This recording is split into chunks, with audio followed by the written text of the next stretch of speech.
It was 16 years ago to the day that Jose Mourinho faced the press for the first time as Chelsea coach, and what a press conference it turned out to be, because he came out with the classic quote, "You have top players, and sorry, I'm arrogant, we have a top manager. Please don't call me arrogant, but I'm European champion, and I think I'm the special one."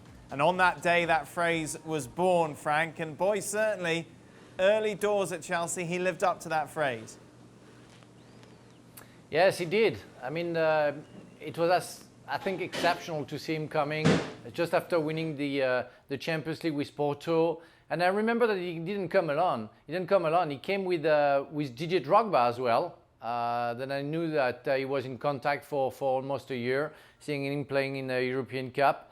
And after, I think, 2 or 3 years of Ranieri, where Chelsea didn't win anything, it was a time to have a new era, and Jose started it very, very well with Chelsea. It was exceptional again to see him, how he turned for the club to become a very successful club.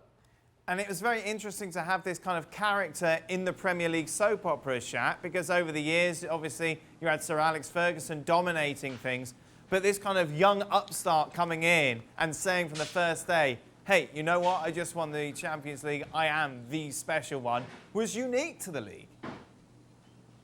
It certainly was, and the league needed it. As you rightly say, Manchester United had dominated for quite some time under Sir Alex Ferguson. He quite clearly was the best manager in the league, the most arrogant, and let everybody else know it. There also wasn't really a sustained challenge from anybody else in English football. Newcastle in the late 90s and to the early part of the 2000s, you had a challenge from Arsenal. But until Jose Mourinho and Chelsea and the spending that Abramovich afforded him, that sustained challenge to Manchester United, and in particular Sir Alex Ferguson, just wasn't there, or it was fleeting. Now all of a sudden it was consistent, and you had a manager who's prepared to back it, and almost set a blueprint for everybody else to follow in making the league what it is today. I'm just wondering, when you were in that Chelsea dressing room, if you were there during that time, Frank, how would you have felt you got this manager coming in and saying,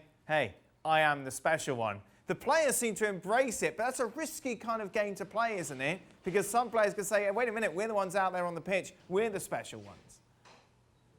Yeah, it's very risky. I think you have to be very confident about your capability of winning stuff. But I mean, I'm French, you know, we're all arrogant, so we know what you're talking about.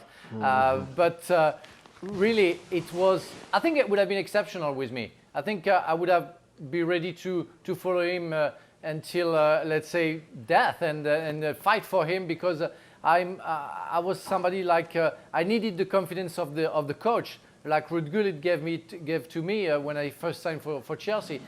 At the time, I really liked the temper of Mourinho. He was a successful coach, but who really loved the players and beloved by the players. When I came back to the bridge, talking to the players, everybody was saying, even the substitutes were happy with Jose Mourinho. So it meant a lot for me, because it meant that he had the union around him, and everybody was focusing on him, what he was telling, but the dressing was living together very, very well. But how that's changed, Shaq. Started at Real Madrid, obviously falling out with some big names there, and that kind of set the scene for what we've seen at Manchester United. Even at Spurs a little bit, you would think Spurs would be so excited about having Jose Mourinho, but even that was a polarising decision. I suppose just that shows how big a fall from grace maybe he's had over the last few years. Yeah, I think that was a combination of a number of issues or environments. When he came into Chelsea, Chelsea hadn't won the league. I think it was 50 years before his arrival. So that siege mentality that Jose Mourinho brought with him worked for Chelsea. And then it worked for Inter Milan. But I don't think it works for a very long time at Real Madrid, because of the status and stature of that football club. It's only so long you can go telling Real Madrid that everything is against us.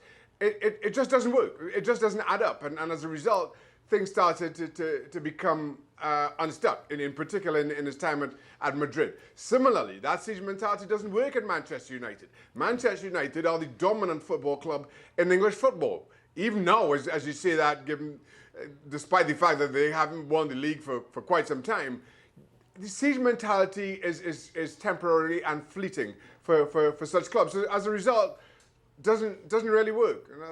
And you're seeing now that people have fallen out of love with that attitude, that approach, even at clubs like Spurs. It's incredible though, Frank. You talked about speaking to the players when you returned to Chelsea. We saw those at Inter Milan who would, as you said, almost die for the manager. Samuel Eto'o, right back, famously, everything that happened in that Champions League final. Why is that formula now not as productive as it was in the past? Hard to know, because I'm not with Jose every day. I guess it changed. I guess the football changed, and I guess the new generation is not as ready to accept the craziness of Jose Mourinho. But I think Jose changed, where I think he went into a fight with the media, with the football in general, changed his thought about football. I think he was arrogant before, but he was passionate about the football. It became a business after a certain while. The pressure got bigger, because when you win Champions League after Champions League, you want again to win the Champions League, but some other people are coming up and they challenge you, and he didn't like that. And he wasn't the special one at a certain time anymore, and he didn't like it. And he changed, and he lost his temper, I think. Thanks so much for watching ESPN on YouTube. And for more sports highlights and analysis, be sure to download the ESPN app. And for premium content and live streaming, subscribe to ESPN Plus.